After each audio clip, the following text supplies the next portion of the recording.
공수처 수사는 절대 받아들일 수 없다던 윤 대통령이 사전구속영장을 청구하면 응하겠다고 한 발 물러섰습니다.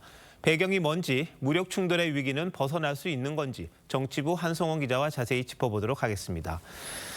자, 한 기자, 변호인 측에서 밝히긴 했습니다만 결국 윤 대통령의 의중이 담겼을 거잖아요.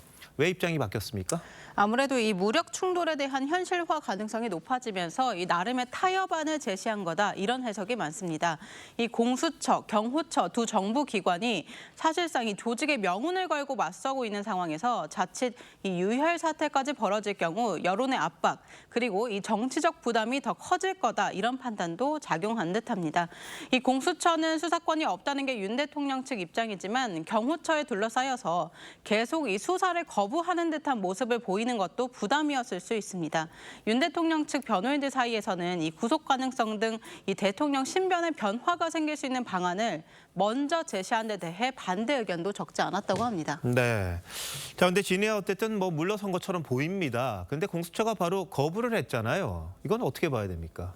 아무래도 이 현실적으로는 좀 쉽지 않아 보입니다. 이 윤 대통령은 관할 법원에 이 사전 구속영장을 청구하거나 곧바로 기소를 하라, 이렇게 두 가지 안을 제안했는데요.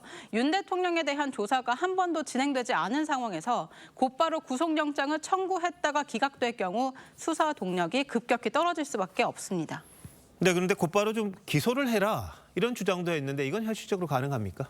물론 이 조사 없이 바로 기소한 전례가 없던 것은 아닙니다. 네.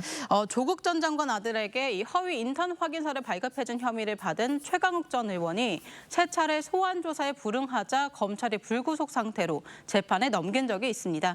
하지만 이번 경우에는 공수처가 현직 대통령에 대한 기소권이 없기 때문에 기소를 하려면 결국 사건을 검찰로 넘겨야 합니다. 가뜩이나 결기가 없다는 질타를 받고 있는 공수처로서는 신병 확보를 포기하고 이 피의자와 타협하는 듯한 모습을 보이는 것도 사실상 어려운 선택지입니다.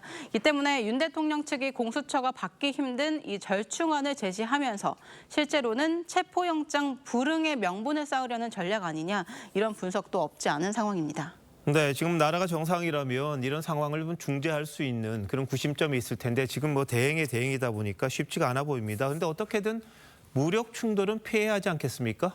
예, 최상목 권한대행은 이 물리적 충돌은 안 된다, 이런 원론적 수준의 입장만 내면서 공수처, 이 경호처 어느 쪽에도 힘을 싣지 않고 있습니다. 그래서 이 정치권에서는요, 윤 대통령이 이미 수사권이 있는 경찰 조사는 받겠다, 이런 말을 한 만큼 공수처가 경찰로 사건을 이첩하는 방식으로 충돌을 피해야 한다, 이런 지적이 나오고 있습니다.